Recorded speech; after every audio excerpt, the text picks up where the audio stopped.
आजा छोटे तुझे बाजार दिखाता हूँ, आजा आजा छोटे तुझे धंधा सिखाता हूँ, देख ले बूढ़ा खच्चर। हे हेलो वन, कैसे आप सभी लोग। दोस्तों कल के दिन में मार्केट में बिल्कुल एब्सेंट था, गायब था और ना ही टेलीग्राम पर कुछ आपको अपडेट वगैरह मिली होगी। एक्चुअली डॉक्टर ने कुछ टेस्ट वगैरह लिख डाले थे तो पूरा दिन उसी में चल गया। चलो छोड़ दें सभी बातों को। अच्छा मैं इतना इन्फॉर्मली होकर सब कुछ चीजें शेयर कर देता हूँ, उसको अनप्रोफेशनल वे में मत लेना, आप फैमिली जैसे हो इसलिए सब कुछ चीजें शेयर कर देता हूँ। चलो बात करते हैं मार्केट से आने वाली कुछ इंपोर्टेंट अपडेट्स के बारे में, बिटकॉइन के बारे में। सोल को लेकर बहुत सारे कमेंट्स और रिक्वेस्ट आती रहती है, सोल को कवर करेंगे और शिबा इनू का एक बहुत बड़ा ट्रिलियंस में ट्रांजेक्शन हुआ है उसके ऊपर चर्चा करेंगे। So let's start the video.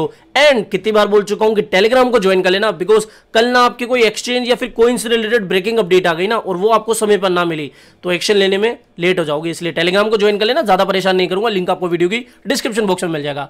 अच्छा बिटकॉइन ने 17,000 प्लस का लेवल टच कर दिया है, अभी 17,150 के आसपास चल रहा है।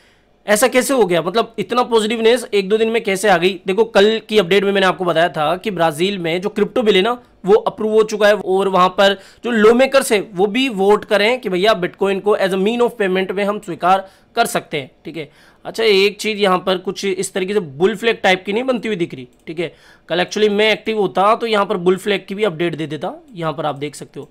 और ये जो बुल फ्लैग है ना इसका यहाँ से यहाँ तक का लेता हूँ मैं और इसको लगाता हूँ ब्रेक इवन पॉइंट पर, तो लगभग वही हमारे इसी रेजिस्टेंस जोन के आसपास आ रहा है। और मैं आपको बहुत दिनों से बता ही चुका हूं कि भैया ये रेजिस्टेंस जोन जो है हमारा शॉर्ट वाला जोन है। ठीक है। तो अभी भी वही स्ट्रेटेजी लेके चल रहा हूं, कहां से शॉर्ट कहां से लॉन्ग लेना है। कल क्या था कि यूएस की जो जीडीपी ग्रोथ रेट है ना, अच्छा जीडीपी तो सब जानते हैं ना, सर्च कर लेना नहीं पता है तो। जीडीपी जो ग्रोथ रेट है यूएस की वो निकल के आई थी जो कि थी 2.9, पिछली कितनी थी 2.6 और फोरकास्ट यानी कि कितनी एक्सपेक्ट की जा रही थी 2.7। तो कहीं ना कहीं जीडीपी बढ़ी है। इसके अलावा जो फेड के चेयरपर्सन है उनकी भी कल स्पीच थी और अपनी स्पीच में उन्होंने ये कहा, और बहुत कोई हैरानी वाली बात नहीं है मेरे अकॉर्डिंग तो, और आप में से भी शायद काफी लोगों को ये हैरानी नहीं होगी क्योंकि उन्होंने बहुत पहले भी कह दिया था कि भैया देखो हम आगे आने वाले समय में जो इंटरेस्ट रेट है ना वो कम कर सकते हैं। और वही सेम चीज उन्होंने कल की स्पीच में कही कि भैया दिसंबर के मंथ में जो इंटरेस्ट रेट है वो मे भी कम हो सकती है।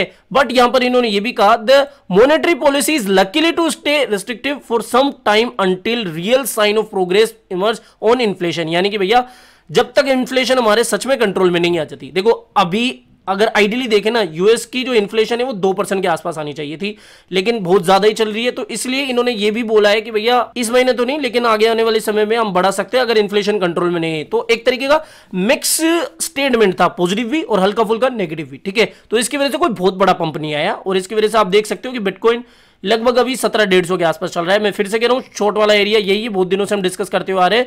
इलॉन मस्क ने भी कल के दिन एक वार्निंग दी थी। ठीक है। वार्निंग क्या थी, एक ट्विटर यूजर ने उन्होंने ये ट्वीट करा, I am expecting a real economic crash in 2023, be prepare for any macro storm ahead of us. फिर इलॉन मस्क ने भी इनका रिप्लाई दिया, ट्रेंड इज कंसर्निंग, ये कहीं ना कहीं और ज्यादा रिसेशन ना लिया है और इससे सीवियर रिसेशन का सामना भी यूएस की इकोनॉमी को करना पड़ सकता है। तो वही सेम बात इन्होंने कही और फिर इन्होंने भी हिंट दे दिया कि भैया ना चलो थोड़ी सी आपको राहत दे देते हैं, इंटरेस्ट रेट वगैरह कम ही बढ़ाते हैं। तो अब देखो अगर ये तो सिर्फ इन्होंने स्पीच में कहा है, अभी कोई बढ़ाई वढ़ाई नहीं है। जब एफओएमसी मीटिंग होगी, इंटरेस्ट रेट का अनाउंसमेंट होगा, तब पता लगेगा कि भैया कितने बेसिस पॉइंटों से इन्होंने इन्फ्लेशन कम करने के लिए इंटरेस्ट रेट बढ़ाई है। ठीक है। या फिर कितनी बढ़ाई है, तो वो दिन काफी इंपॉर्टेंट होगा। उसकी अपडेट टेलीग्राम पर आपको मिल जाएगी। अगली अपडेट की तरफ बढ़ते हैं। टेलीग्राम के जो फाउंडर है ना, देखो टेलीग्राम बहुत पहले से ही एनएफटीज क्रिप्टो इनके लिए पॉजिटिव है। तो अभी जो फाउंडर है उनका स्टेटमेंट निकल के आया है कि ये अभी अपना खुद का जो डिसेंट्रलाइज एक्सचेंज है वो बनाने जा रहे हैं और नॉन कस्टोडियल वॉलेट भी इंट्रोड्यूस कर सकते हैं टेलीग्राम। ठीक है। इनके ऑफिशियल चैनल से ये अपडेट हमें मिली थी, 30 तारीख की ये बात है। तो कहीं ना कहीं ये भी एक पॉजिटिव अपडेट है कि टेलीग्राम जैसा एक काफी बड़ा सोशल मीडिया जायंट अब इस तरीके से अपना खुद का डिसेंट्रलाइज वॉलेट, अच्छा पहले ट्विटर की अपडेट आ रही थी कि भैया ट्विटर अपना वॉलेट लाएगा, लेकिन फिर उन्होंने उसके ऊपर काम करना बंद कर दिया। तो ये तो कब का अनाउंस कर चुके हैं कि हम ले आएंगे, कोई बात नहीं। अगली अपडेट की बात करें तो देखो एक काफी बड़ी ट्रांजेक्शन हुई है जो कि 1.8 ट्रिलियन शिबा की है, 1.8 ट्रिलियन शिबा की। यहां पर आप हेडलाइन देख सकते हो, ये वैसे कल आई थी 8:30 बजे के तकरीबन। Crypto exchange sees biggest inflow of Shiba token since February. तो इस साल फरवरी से अब तक का सबसे बड़ा ट्रांजेक्शन हुआ है शिबा इनू का। Crypto.com का ये बताया जा रहा है वॉलेट की भैया Crypto.com वालों ने 1.8 ट्रिलियन शिबा इनू ट्रांसफर करें। ठीक है। यहां पर पूरी डिटेल आप देख सकते हो। The exchange design a new inflow of more than 1.8 trillion जिसकी वैल्यू $16 मिलियन है tokens, the highest single day tally since Feb 23 according to data track by Glassnode. तो यहां पर देखो अब इतना बड़ा ट्रांजेक्शन क्यों हुआ है, Crypto.com के जो रिजर्व थे उसमें भी शिबा इनू था, प्रूफ ऑफ रिजर्व जो शेयर करा था उसमें शिप की भी काफी बड़ी क्वांटिटी थी, आप देख सकते हो यहां पर 14% के आसपास की। तो इतना जो बड़ा ट्रांजेक्शन हुआ है ना, अब देखो अभी तक कोई ऑफिशियल इनकी तरफ से कोई स्टेटमेंट नहीं है जो Crypto.com है ना, हालांकि आ गया होगा जब तक आप इस वीडियो को शायद कल देख रहे हो या फिर लेट नाइट तक देख रहे हो।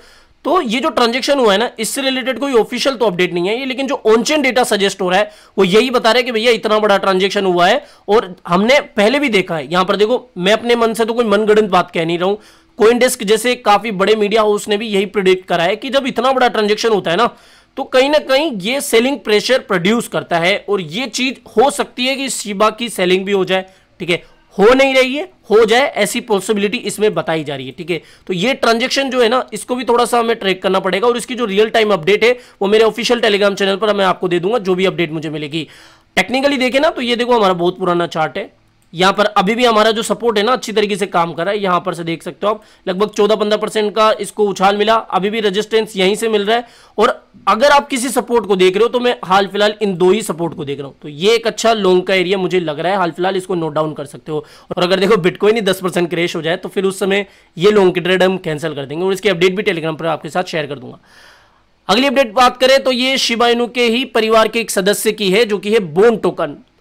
अभी देखो काफी लोग बोन टोकन को हल्के में ले रहे हैं या फिर उसके ऊपर ध्यान नहीं दे रहे, लेकिन कई बार क्या होता है ऐसे ही गुमनाम जो टोकन है ना अचानक से ही पंप कर जाते हैं 50-60%। तो ये जो बोन टोकन है ना धीरे धीरे छोटे मोटे एक्सचेंजों पर अब लिस्ट होता जा रहा है और यहाँ पर जो अपडेट आई है ना वो यही है कि भैया ये एक और छोटे एक्सचेंज पे लिस्ट हुआ है, जो कि कहीं ना कहीं शिबा आर्मी के लिए एक पॉजिटिव बात है। ठीक है, तो ये शिबा के बोन टोकन से रिलेटेड अपडेट है। अगली अपडेट की बात करें तो इटली जो है ना, इटली इन्होंने इंट्रोड्यूस करा है 26% टैक्स। ठीक है, और वहां पर बेसिकली ये साफ साफ बता दूं मैं आपको कि पहले भी जो यूरोपियन कंट्री है पुर्तगाल, वहां पर टैक्स वगैरह रेगुलेशन वगैरह की अपडेट आ चुकी है। तो अभी ये जो 2023 से इनका बजट प्लान में 26% टैक्स लाने की बात की गई है ना, ये सिर्फ 2000 यूरो या फिर आप कह सकते हो कि $2062 के ऊपर जो गेन होगा, ठीक है, उसके ऊपर जो प्रॉफिट होगा ना उसके ऊपर 26% टैक्स लगाने की अपडेट है। अब देखो टैक्स सिर्फ हमारे देश में नहीं, यहाँ ऐसे देशों में भी लग रहा है, तो ये एक अपडेट की तरह आप ले सकते हो। अगली अपडेट की बात करें, देखो काफी लोग सोल करते रहते हैं कि भैया सोल की कोई अपडेट दो, सोल तो लगातार क्रैश होता जा रहा है। कहां तो इसकी प्राइस लगभग $35-36-37 के आसपास चल रही थी, यहां पर आप देख सकते हो, और यहां से ही काफी तगड़ा इसको क्रैश देखने को मिला है। अब ऐसा क्यों हो रहा है? देखो सिंपल सी बात, एक अपडेट आई थी गूगल की कि भैया गूगल जो है इनके वैलिडेटर बन चुके हैं, उस समय थोड़ा बहुत हाइप के कारण इसमें पंप आ गया और उसके बाद काफी बड़ा क्रैश देखने को मिल गया। रीजन क्या था आप सभी को पता है कि भैया FTX का इसके साथ एक गहरा संबंध। तो FTX वालों ने अपने सोल निकाले, मार्केट में भी एक नेगेटिव पैनिक वाला माहौल बना और फिर वहां से फंड वगैरह क्रिएट हुए, जिसकी वजह से बहुत ज्यादा सेलिंग प्रेशर बना।